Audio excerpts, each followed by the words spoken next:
What was the meaning of that phone call? Victor Laszlo is on that plane.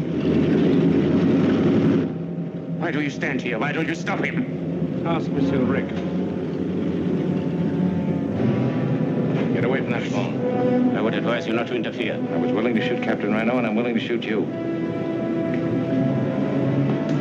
Hello. Put that phone down. Get me the radio tower. Put it down.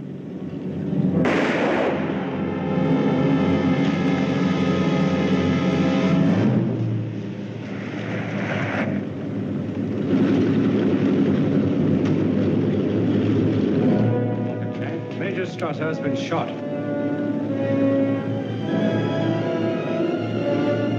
Round up the usual suspects. Oui, mon capitaine.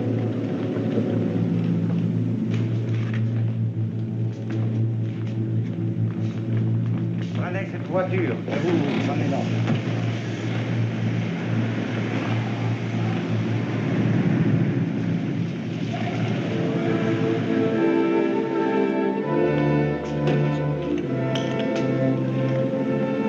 Well, Rick, you're not only a sentimentalist, but you've become a patriot. Maybe, but it seemed like a good time to start. I think perhaps you're right.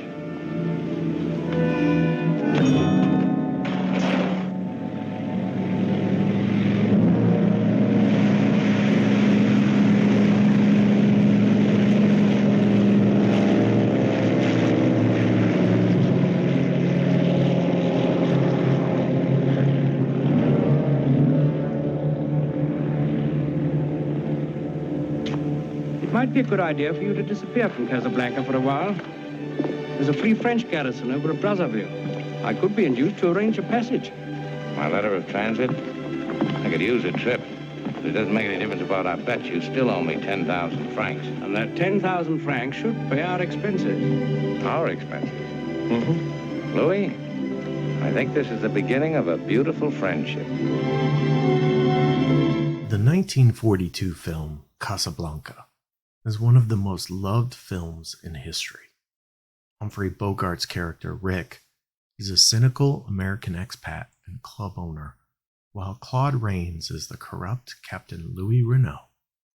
Cooperation is not what either had in mind in this scene, but when the police arrive after Rick shoots Major Strasser dead, Louis decides to be of service to Rick by telling the arriving policemen to, quote, round up the usual suspects.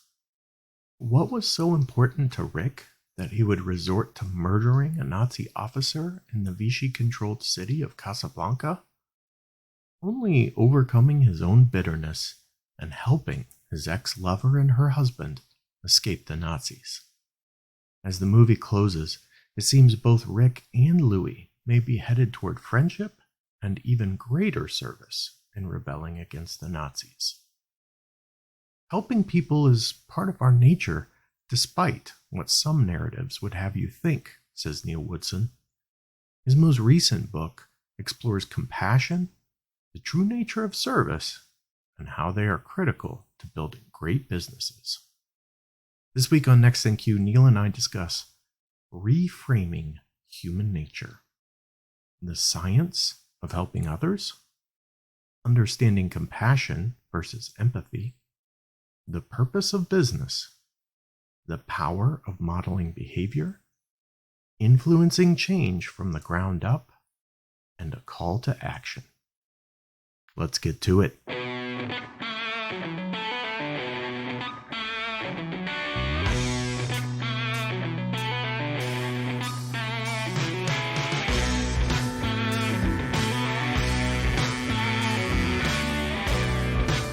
Welcome to Next in Q, the podcast for contact center and customer experience professionals. Next in Q is brought to you by Happy 2 Vision. Eliminate blind spots and see right through every conversation with Happy 2 Vision. Learn more at happitu.com. Now, here's your host, Rob Dwyer.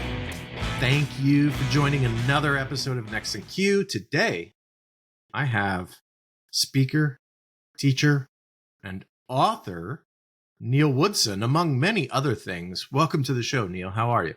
Hi, Rob. It's really, really good to be here. I enjoyed. I know we had a conversation the other day, but I really appreciate you having me on. Well, I'm excited to dig into the topic of your most recent book. You have a couple of books, but your most recent book is called Giving a Shit: How a Willingness to Be Inconvenienced Can Transform Your Business, Your Work, and Your Life. I'll shamelessly self-promote here. It's a great book. I highly recommend it. And it is as you said, it's a relatively easy read. It's not going to be too down in the muck, but it has a number of great stories. And I think I'd like to just kind of characterize and get your reaction to this. Part of the main premise of the book is that we have, through a series of misattributions, flawed interpretations, and stories, been hoodwinked into believing something that isn't true about ourselves. And that something is that we are inherently selfish, and that we are greedy, and all of that is not to paraphrase a certain movie, but that is good. You reframe all of this in the book. Tell me a little bit about that narrative. Well, this is something that's bothered me for a long, long, long time. When I was a kid, and I hate to take you back to my childhood, but when I was a child, I was the youngest of 3 boys.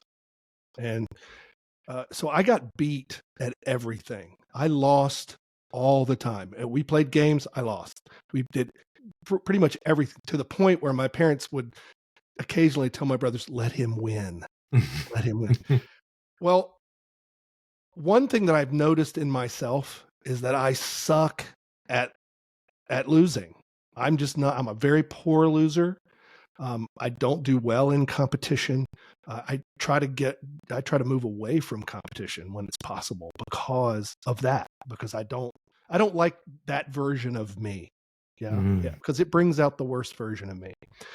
On top of that, something else that, and this is really happening more and more these days, is a lot of kind of self-absorbed, self-centered self-interest. These days you see everybody, it's me, all about me, got to do this. This is about me. Hey, look at me. And I never liked that, and probably because I see a bit of that in myself. We often see the things in ourselves that there are things in ourselves that we don't like. So we just don't like it generally. And I don't like any of that. So, when I got into my career more properly, outside of those summer jobs and things, I started to see that in the business world, it is framed around that idea of competition and self-centered, kind of self-absorbed self-interest. And I never liked it. It never felt right to me. The only thing that felt right to me was when I helped other people. And the more I thought about that, I was like, there's something to this. There's something about this that's just inherently right and wrong at the same time. And so it kind of came to a head in 2020. My wife and I were going to take a vacation. And that, of course, got canceled because of the pandemic. And my wife is kind of our consummate travel planner in our house. And she started to cancel reservations and get money back. And it was hassle after hassle after hassle. And she was being just kind of kicked around by companies. And I remember one day she just kind of threw her phone down and said, "Why is nothing ever easy? How come companies don't care about customers?" And of course, at this point, I'm pretty cynical about it all because I'm thinking, well, what did you expect? I mean, all they care about is your money. They don't care about you. But that really resonated for me. And I was thinking, it shouldn't be this way. Why is it this way? And, I discussed this with some other people, and most of them would say things like, well, that's just human nature. It's the way we are. And I got to thinking, but if it's the way we are, how come it makes us feel so lousy? Mm-hmm. And particularly me, it makes me feel just terrible. But the only thing that makes me feel really good is when I'm doing something for somebody else. I'm really being helpful. So I decided, okay, I'm going to research this. I want to find out what the deal is. And what I found was pretty astounding, to me at least. It was pretty astounding that for centuries we have been told in stories and all kinds of things. And I believe that initially it was to try to give us some way of articulating what people were doing at the time. We were, fighting each other in wars or whatever it was. And so, if we look back at, for example, let's look at the Bible. For example, you go in there and for like the first 2 pages, humans are good. And then we eat the apple and it's all downhill from there. Right. And if you go through history a little bit more, you get into what the 16th, 17th century, you get people like Thomas Hobbes, who says, our lives are nasty, brutish, and short, and the story of man is just man against man.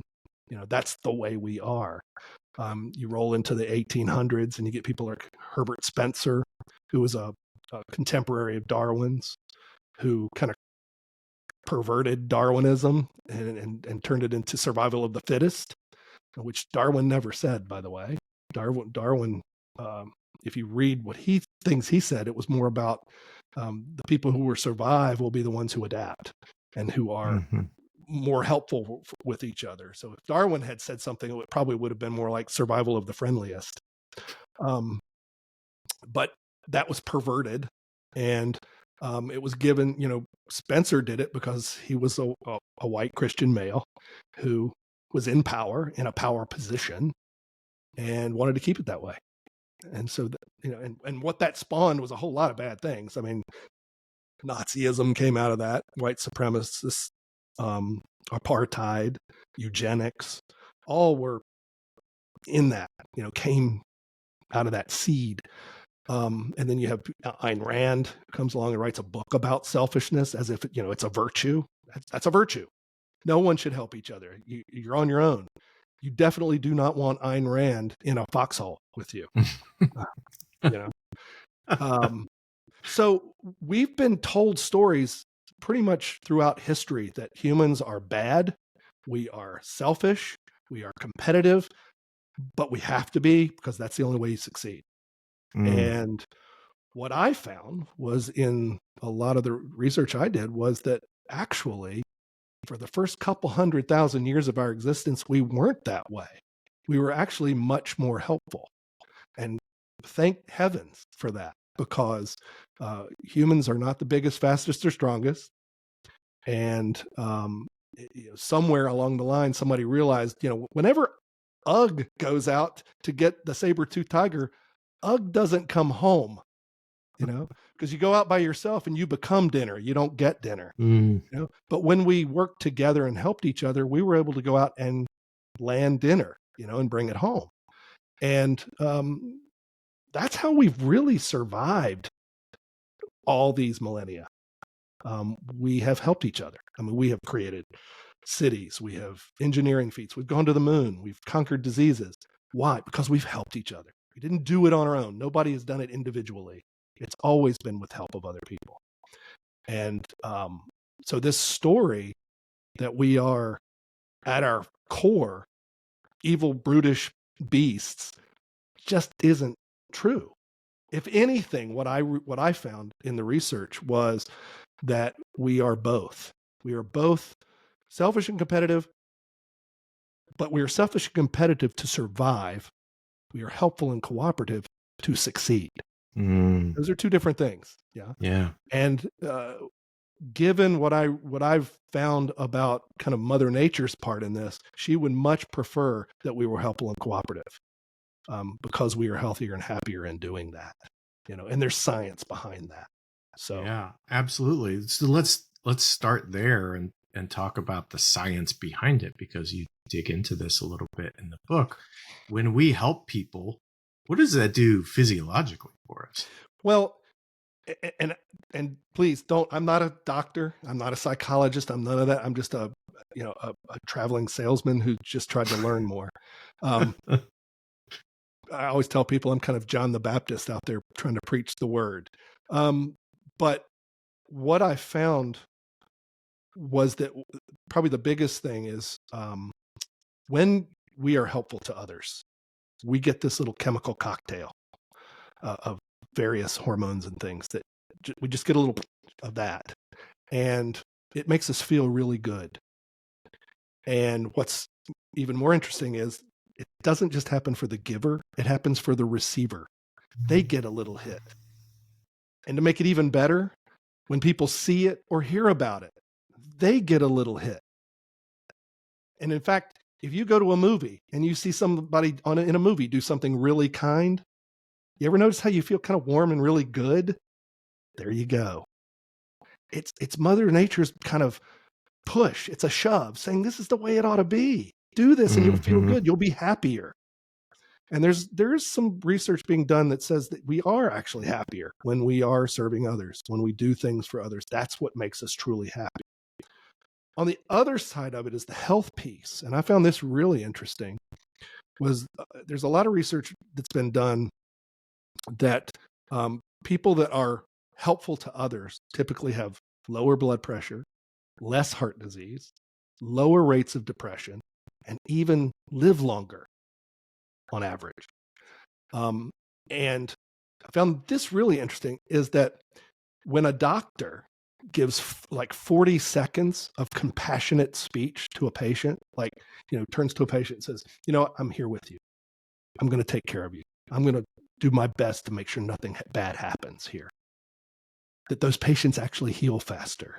Because what happens, that little chemical hit that makes us feel good also suppresses the stress hormone cortisol. And we all know what stress does. Stress is bad for our health.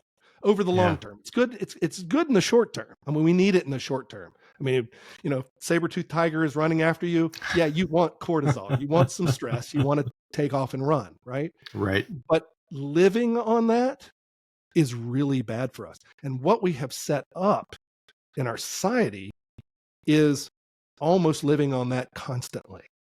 We are bombarded with cortisol, worried about our jobs, worried about this, worried about that, scared, we're in competition. I got to win. I got to beat the guy next to me.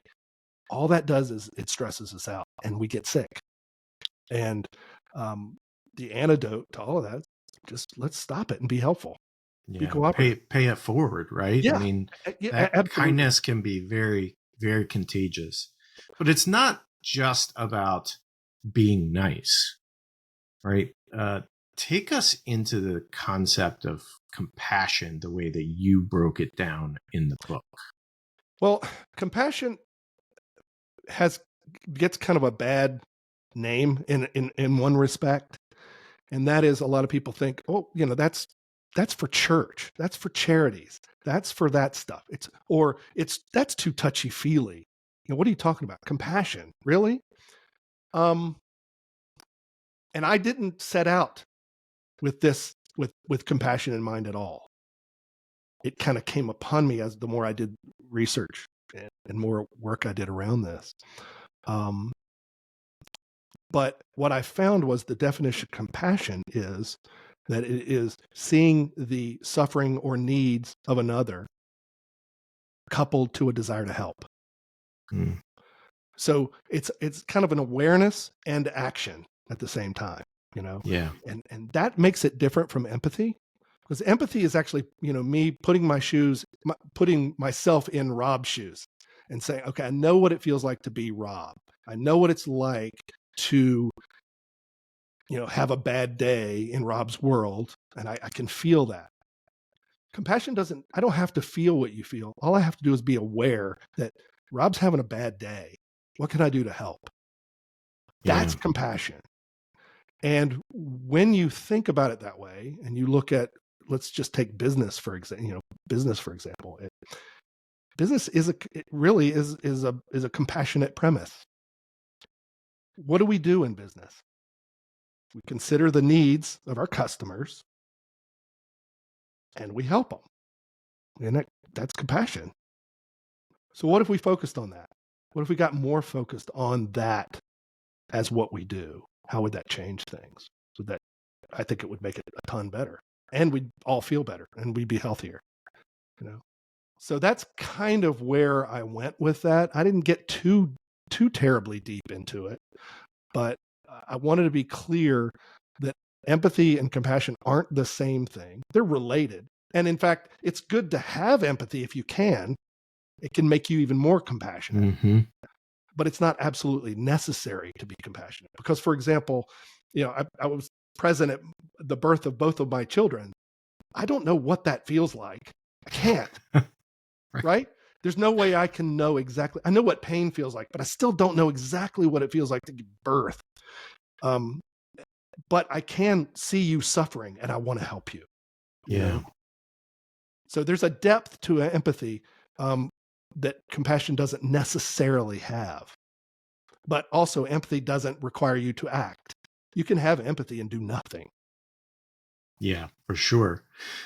So you brought up business, and this really was a book about business. We haven't talked a lot about business yet, but a lot of business people will say, well, Neal, that's good and all, but we're here to make a profit. That's what business does. And you made an interesting analogy, I think, in the book between profit and breathing. Can you expand on that for us? Because I loved it. Let me backtrack briefly. Let's define service first. Okay. Yeah, let's do that. Years ago, I was doing a workshop for a bunch of senior vice presidents and vice presidents and the CEO of a company. They wanted to refocus on service, and the CEO had talked to me, and he said, I think we need to talk to these guys first. And I said, that's great. Yes, absolutely. And so the first thing I did in this little workshop was, what is service? Let's get level set. Let's make sure we all have the same definition. And of course, the stuff I got back was, exceeding customer expectations, going above and beyond for a customer, solving customer problems, taking care of customers. And I stopped them. I had to stop there. It was like somebody ate a marketing book and barfed it up. I was like, stop.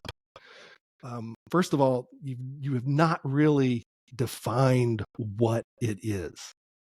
And you're couching everything in terms of customers. We serve in other ways. Mm-hmm. So I kind of had to just say, okay, I'm going to just cut to the chase. Service is helping people. That's all it is. It's not a fancy bunch of mumbo jumbo. It's just helping people. And the thing is, it's so much bigger than customer service. It is something we do from the moment we get up in the morning to the time we go to bed. It is a fundamental human thing. There are a lot of scientists that believe it is our superpower. Our ability to work with each other in large groups and help each other is the thing that has literally kept us alive and helped us become the stewards of the planet. Yeah. But we do it all the time. If you get up in the morning and you make coffee or breakfast for the family, and you get your kids ready for school and drop them at the bus stop, and you help somebody with a report at work, and you pick up milk on the way home, and you make dinner and help with the dishes, guess what? All of that service, every bit. You do it all day. We just don't think of it in those terms. And so the next question I asked that team, I said, so what's the purpose of business? And guess what they all said? Exactly what you did a minute ago. Mm-hmm. Oh, to make money. And so at that time, I don't know why I didn't use it in the book, but the example I gave was, so I guess the purpose of your car is to fill it with fuel. They said, what do you mean? I said, what's the purpose of your car? And they said, to get from point A to point B, to transport me. I said, exactly. It's not to fill it with fuel. And that's exactly what money is. Money is just the fuel for the business. But the purpose of the business is not that at all. Now, in the book, I talked about it a little differently. I said, take a deep breath, breathe it out. Take another breath. Now, see how many breaths you take in 5 minutes or whatever. Count those. Now, do it for a whole day. Come back and tell me how many breaths you took for the whole day. Ultimately, all that's absurd, right? Nobody's going to do that. I don't know how many breaths you take in a day. I don't care. Breathing is not the purpose of living, but you need to breathe to live. Money is not the purpose of business. It's something we need in order to make it live. That's all. Mm-hmm. It is an outcome of doing business. The purpose of business is to help people. And the way I came upon that, it's kind of odd. My son played lacrosse his whole life, from the time he was 5 all the way through college. He was an All-American Division III lacrosse player. Very proud of him. But in that time, I must have gone to 1,000 games and stood on the sidelines talking to other parents. And invariably in those conversations, so what do you do for a living? And people talk, well, I work for ABC Industries. I don't know that company. What do you guys do? And I'd get a couple of different answers. Well, ABC helps people, blah, blah, blah, blah, blah. Or we make widgets. Oh, what are widgets for? Well, widgets help people, da, da, da, da. So over and over and over, I'm hearing, we help people. Oh, we help people. Oh, our product helps people. So it really dawned on me, after hearing that a billion times, that pretty much seems like the purpose of business is to help people. Its whole purpose is a service orientation. The whole reason it exists is to help people. And the more I've thought about it, it's 3 things. You either help people do things they don't want to do, or help them do things they don't know how to do, or you help them get access to things they can't readily access. And every business does 1, 2, or 3 of those things. And just to make sure I wasn't crazy, I went looking for other thought leaders to see if anybody else had thought this same way. And I found that people like Tom Peters, the writer who wrote In Search of Excellence, probably one of the biggest and most famous business books of all time. Philip Kotler, I believe he teaches at Northwestern, big marketing guru. Leo Burnett, big advertising executive. Stephen Covey, who everybody knows from the 7 Habits of Highly Effective People. Robert Lush, who was the co-creator of Service Dominant Logic. All of them, I can find quotes from them that essentially say the business of business is service. And for me, that was like, yay, I'm not crazy. I'm not a nut, you know? And so I really got excited by that thought. The purpose of business is to serve.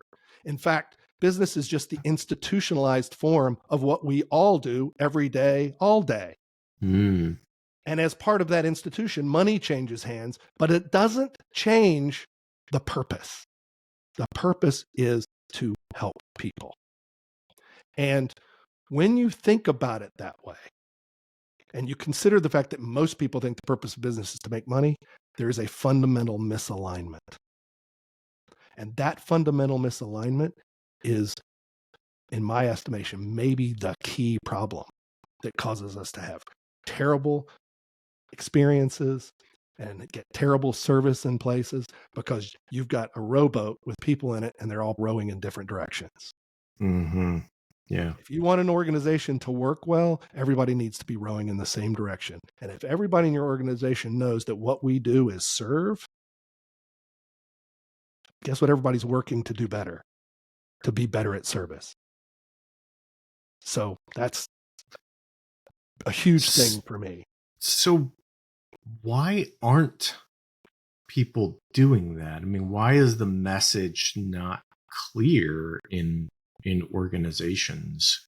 And why are people like you having to reinforce this and shout from the mountaintops, hey, we're here to serve? Because I don't think that that's what we see in our day-to-day lives with most of the companies that we interact with. Well, if you look at most companies, and I kind of think there's humor here. If you look at most companies, they segment service into something called customer service.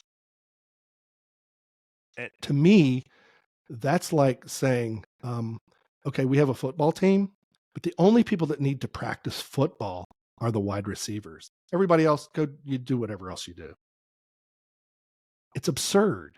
Everybody in the business ought to be practicing service. They ought to be doing it. And I just literally think it's because business leaders have, again, there's that hoodwinked by, we got to compete, we got to win, we got to win, we got to win. And winning is making more money. And that's just fundamentally wrong. It's just incorrect. And on top of that, that's what we train. Think about it. What do you think? What do they train in business schools? How many Yeah. classes do you think they get in treating humans like humans? What I found, again, a little bit of research, I found that this is rough because I had to do kind of a survey of curriculum in business schools. And I also did some surveying of training in industry. Okay. I found roughly about 80% of the training people get is all technical stuff.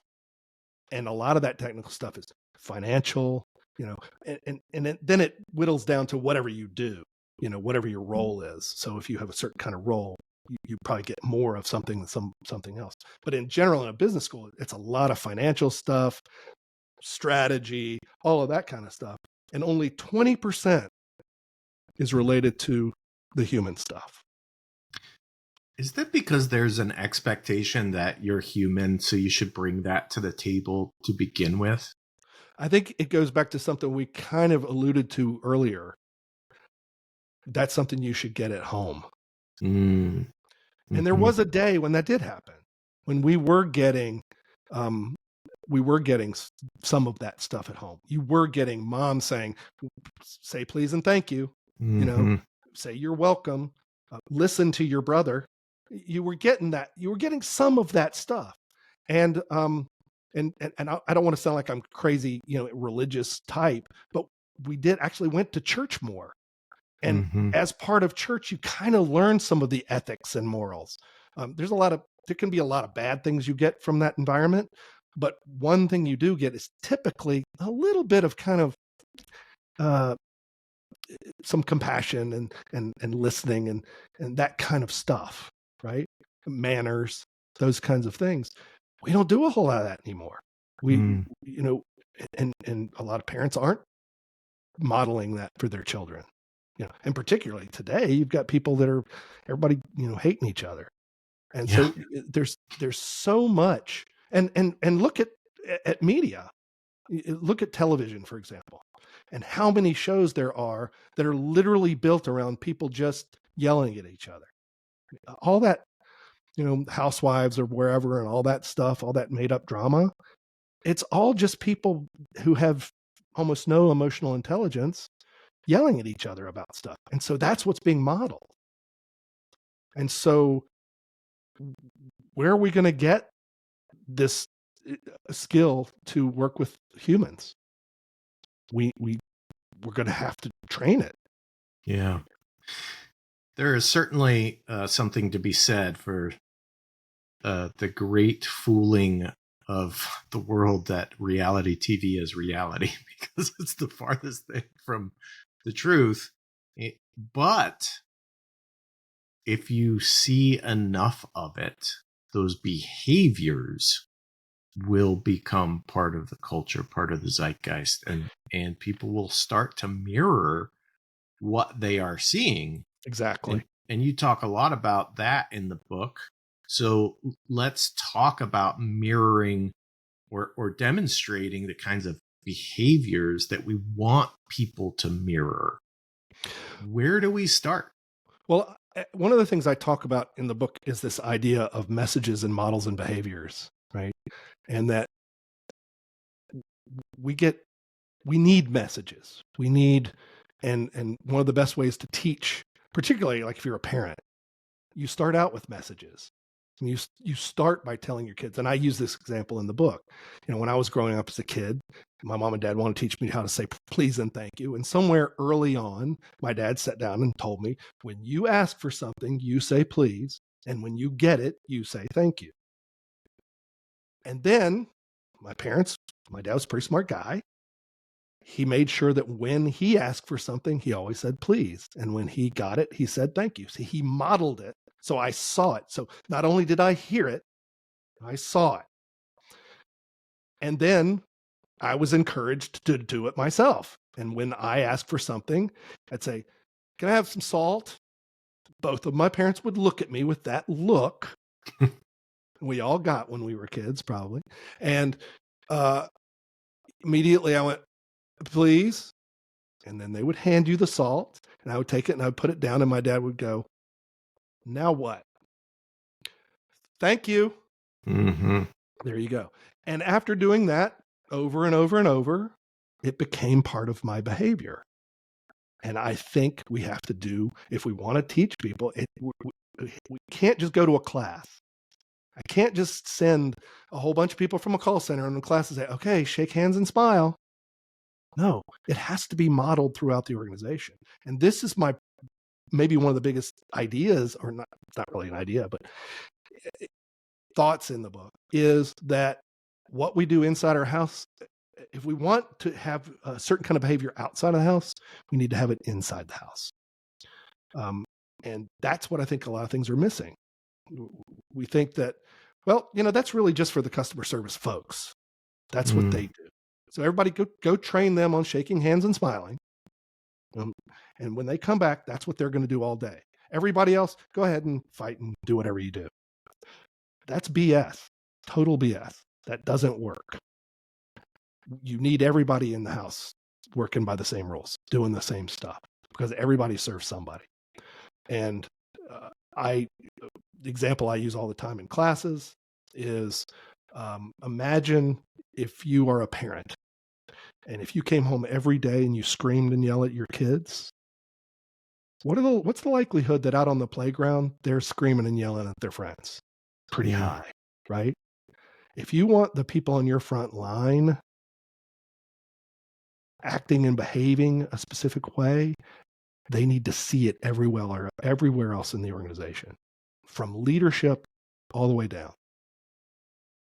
So one of the most effective things that I ever experienced in an organization when it related to this, and I don't think it happens enough, in the front lines, in call centers, in particular contact centers, agents are constantly getting coached. Ideally, agents are constantly getting coached. Mm-hmm. The question is, who's coaching the coaches? And so a really effective way of modeling this throughout the organization is where you see the different levels of leadership all coming together for a coaching session, and being very specific about what's happening after, because it can be really scary if you're an agent and your manager and their manager and their manager all show up. But the purpose then is, okay, we have a coaching session, and then the agent leaves, and then that frontline team leader or supervisor who was just coached, like, now they're getting coached on how they executed their coaching.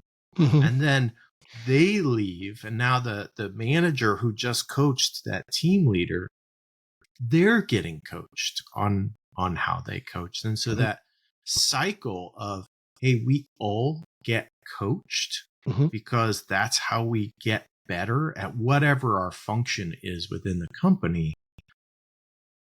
Seeing that as someone who is maybe new to the organization makes that whole idea of getting coached not I'm doing something wrong and therefore this is punishment, or I have to be corrected because I can't figure this out, or whatever those feelings are that people get. And instead, it's just, this is the way we all operate. We all want to get better.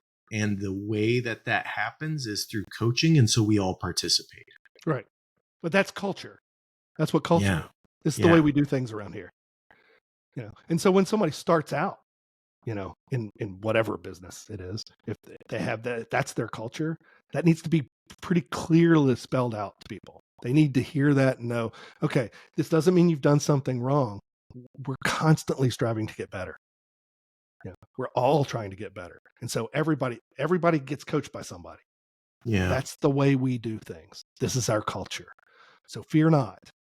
And I really do think that's the way that helps. That will really help people to take that experience for what it's supposed to be. Mm-hmm. But you bring up an interesting point about coaching. And yes, I did. My first book was about coaching. And we often think that coaching is really teaching. Teaching and coaching are very different things. Teaching is about telling. Coaching is about listening and asking questions. Coaching is about helping people help themselves. Mm-hmm. And so a lot of people think that coaching is, okay, I just listened to you on this call. And here's 5 things you didn't do well, and 5 things, here's the ways to fix those.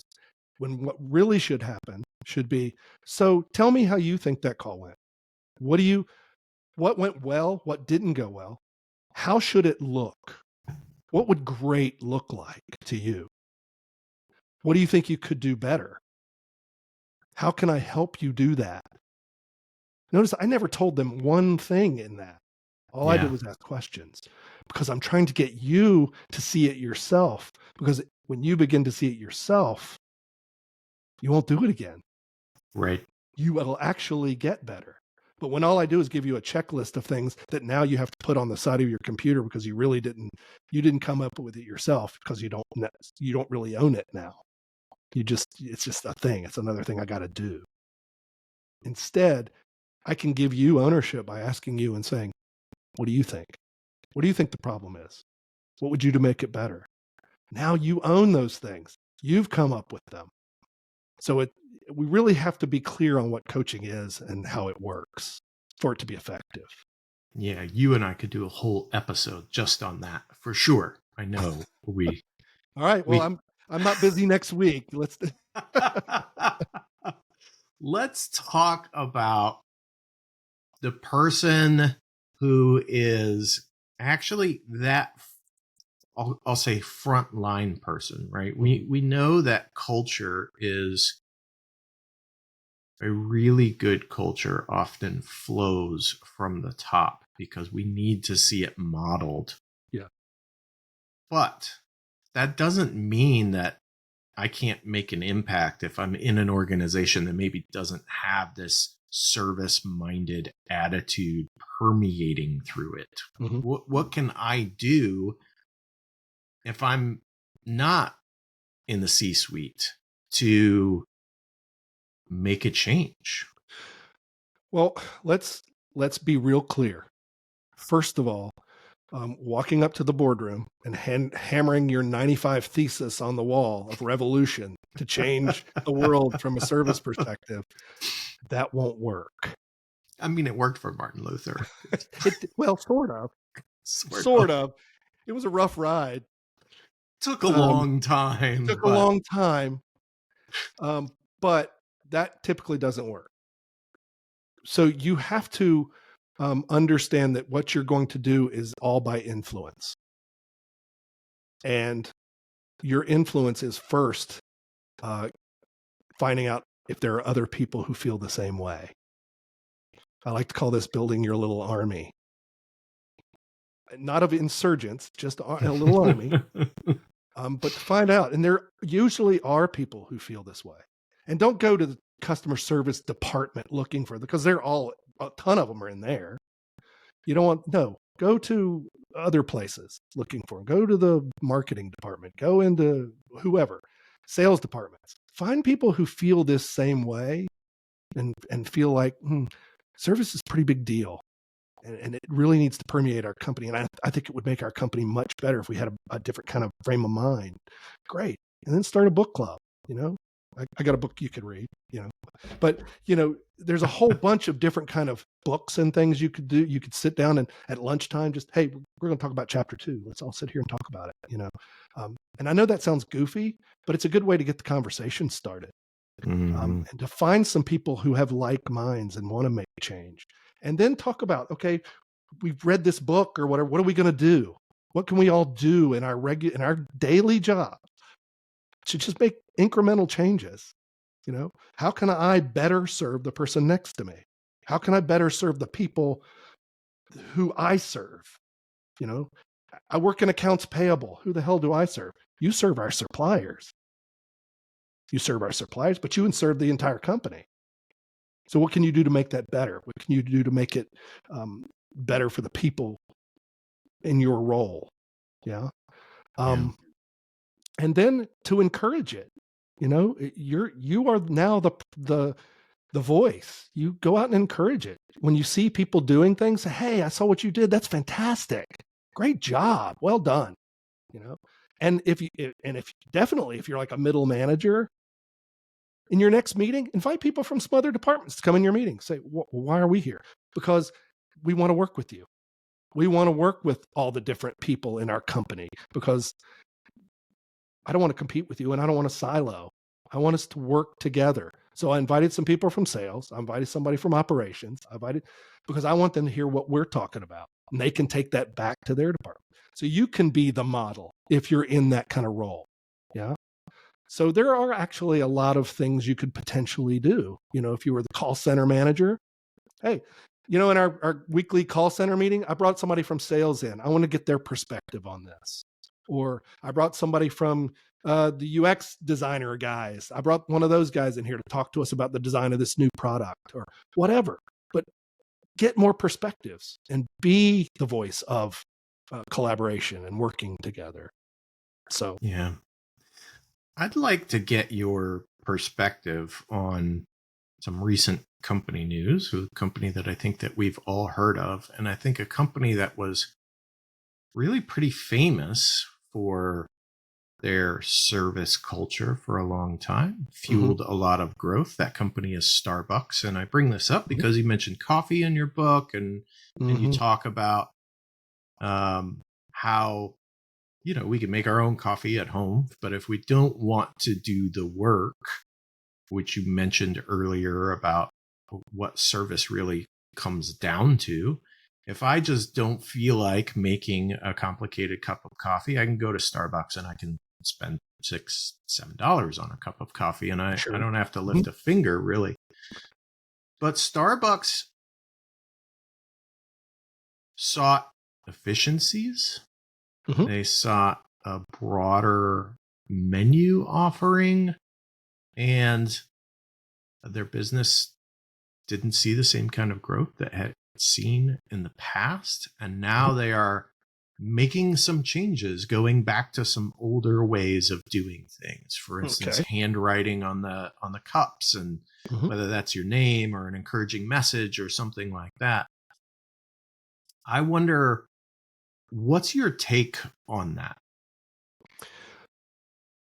Well, I mean, there is Tom Peters in the book In Search of Excellence. He talks about sticking to the knitting. And, if you do something and it works, why go away from it? Why go in another direction? And, Starbucks has been through this. They went through this period when Howard Schultz left the company and he had to come back, where they went off into the whole, okay, we're going to focus on business now. And Howard Schultz had to come back and say, no, we got to retool. We got to come back. We got to get back to the people, and I'm not trying to say that Howard Schultz is some saint or any of that. But that story makes it clear, first of all, if something worked, why are you moving away from it? Second, what was the real basis for all that? Well, for Schultz, one of his drivers was, I want to create this third place where people can go and hang out and drink coffee, kind of like, the Italian coffee shops on the corner, and give people that feel, and that worked. And part of one of the elements of that working was seeing my name with a smiley face on my cup. Well, somebody along the way said, nope, that's not efficient. That doesn't work. It takes 14 split seconds out of the thing, blah, blah, blah, blah, blah, and it's all about efficiencies and saving some money and cutting a few pennies. And we've seen hundreds of companies do this. And then they realized, oh, that was dumb. Let's go back to being human. And even if it costs us a couple of pennies, yeah, that customer's coming back 1 billion times that year. Yeah. That matters a lot. So we lose $10 over the course of a year. We made, a couple thousand. A lot of companies are, what do they say? Penny wise, and pound foolish. Yeah. Or dollar foolish. Yeah. So a lot of companies are like that. It's like, yeah, what are you doing? And I think, and I know that Starbucks is trying to do some other things. I know that they're, don't come in here and use the bathroom and all that stuff. And I have mixed feelings about that. Part of me says, yeah, a lot of people have abused that. And we live in kind of a scary world. And I know that if I were a manager of a store and I had employees in there and some people came in there and were just hanging out at 10 o'clock at night and weren't buying anything, I would get a little nervous. And I don't want to endanger my employees. I also don't want to have to make it a situation where employees have to say, get out, and now they get beat up or something. Rather, look, this is our policy. If you come in here, you got to buy something. I kind of get that from a safety perspective. I don't think it was necessarily done just for some nefarious reason, or at least, I'm hopeful that it wasn't. So, but as far as your first question, getting back, stick to the knitting. What do you do well? What worked? Stay with what worked. And I think 9 times out of 10, from a service perspective, when we're more human, it always works. I wonder if, and maybe this is because we live in an overly litigious society, particularly in the US, if some of those, we lay this out as policy, is just proactive guarding. And I'll give you an example. When I travel, go on a road trip, the best bathrooms are McDonald's. Now, there are some convenience stores that are even better, but I won't find them at every time I need to stop. And so I'll often go to McDonald's, just use the restroom, because my expectation is that it's going to be clean, and that might lead to me buying something there, but it might not. There's certainly a better chance that if I'm stopping to use the restroom, that I might also get food there versus go somewhere else to get food. Right. And that seems to be a piece that maybe Starbucks is missing, but I wonder if they're missing that just because they have had experiences in the past and they're trying to guard against those, and maybe leaving it up to individual stores to be squishy with that. And I don't know. I don't have any insight into right. Starbucks and how they're doing that. But how much do you think our propensity to focus on the edge cases, particularly the bad edge cases, lead us to making kind of these sweeping decisions that are not terribly inviting or service oriented? This is that whole thing about, why are we punishing 99% of our customers for the sins of the 1%? And there are a million examples of that. And like I said, I don't know exactly what their reasoning was for doing it. I'm hoping it wasn't some nefarious, we can save 10 cents on, because people aren't flushing the toilets or something. Who knows? I'm kind of hoping it's not that. I'm hoping it was, because we've had some incidents where people have felt endangered and we want to protect our employees, blah, blah, blah, blah, blah. I don't know any of that. So please, nobody write in to Rob and say Neal Woodson's an idiot because he said that. But yeah, I don't think we should do that. I don't think you should punish 99% of your customers for the 1%. And there's a great example. Jean Bliss, who is if you know, do you know Jean? I do. Jean, wonderful woman, and she wrote a book years ago, I Love You More Than My Dog. That was really, really good book. She gave the example of there's a bicycle company that actually lets people just take the bike and go ride it, like a test ride. And they don't ask you for anything. Just go take it. They just trust you. And over the years, she gives the number, and it's been a long time since I read the book, but it was some ridiculous number of, out of the 10,000 of those that happened, one bike got stolen or something, but the company didn't, because that one bike got stolen, they didn't change everything. They just kept doing it, saying, we trust our customers, because they wanted to send that message, That struck me as a great example of exactly that. You have to, as a business, you got to balance that. You have to, like you just did. You said, at McDonald's, maybe they've balanced that and said, it's worth it. For the handful of people that come in here and use the bathroom and don't buy anything, there's 10 times that come in here and go, I'm going to go to Coke, or I'll go in there and grab some fries, Yeah. I know that I don't do it. I go somewhere, and if I use the restroom somewhere, I feel kind of guilty if I don't just get something, because they're, I don't know. I don't know why I do that, but I feel a little guilty. So I'll have a cup of coffee or something, but yeah, I mean, it's a kind of a difficult thing. I mean, you have to balance these things. You have to, and I think you would have to, like you said, be squishy. I love that. That's a great phrase. Yeah. But I think if I was a manager of a store, I'd have to kind of give some guidance to my employees and say, okay, if these guys come in and they say, we got a friend coming, and they're the only one that's going to buy something. They are going to buy something in a little bit, but we're waiting on them. Okay, give them a break.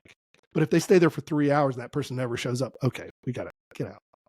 You're taking space. People should be using it. But I think you'd have to, you have to give some parameters. I don't think making it a hard and fast rule is going to be good for anybody. Anybody comes in here and they don't get anything, if they're in here longer than 14 seconds, then out. I think that would that'd be terrible. Yeah, I imagine a lot of people probably wouldn't come back in that situation. Exactly. Neal, is there anything that we haven't touched on? I know we're running short of time, but I want to give you an opportunity to just, if there's a burning thing that you're like, man, Rob, I really wish you would ask me about this. I think your listeners need to understand this. What would that be? I tell people this all the time. The last 4 words in the book are go do some good. I think that we are living in a world of very strange priorities, prioritizing our own needs and wants and our own status and our own material gains without thinking about what we're doing to other people. And if there's anything we could all do, it would be, can we just all go do something good today? And then do something good tomorrow, and then maybe a couple things on Saturday. I don't always do it. I try, but just go do some good. Go do more good than bad, and do stuff for others. And I guarantee, there's one thing, as a person in this kind of space who talks about stuff like this, I can't guarantee you'll be more profitable as a company. And in fact, nobody can. Nobody can guarantee you that.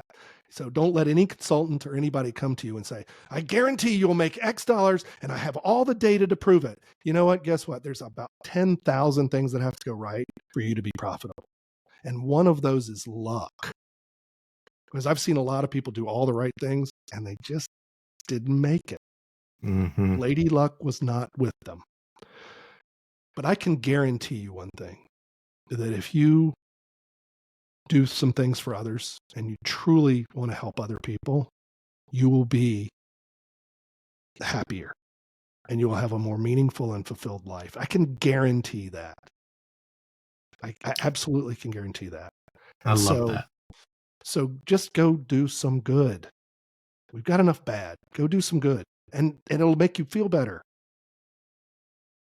Listeners, go do some good by going to the show notes, connecting with Neal on LinkedIn. Check out his book, Giving a Shit. And thank you, Neal, for doing some good by being here with me today. This is a great conversation. Thank you so much, Rob. This is going to be the beginning of a great friendship. A line from my favorite movie of all time, Casablanca. So love it. Yeah. Thanks, Rob. Appreciate it. Next in Queue is brought to you by Happy To and is produced by me, Rob Dwyer. If you enjoy this podcast, please by all means subscribe and or rate this podcast in iTunes or your favorite podcast app. But more importantly, please tell just one person about this podcast.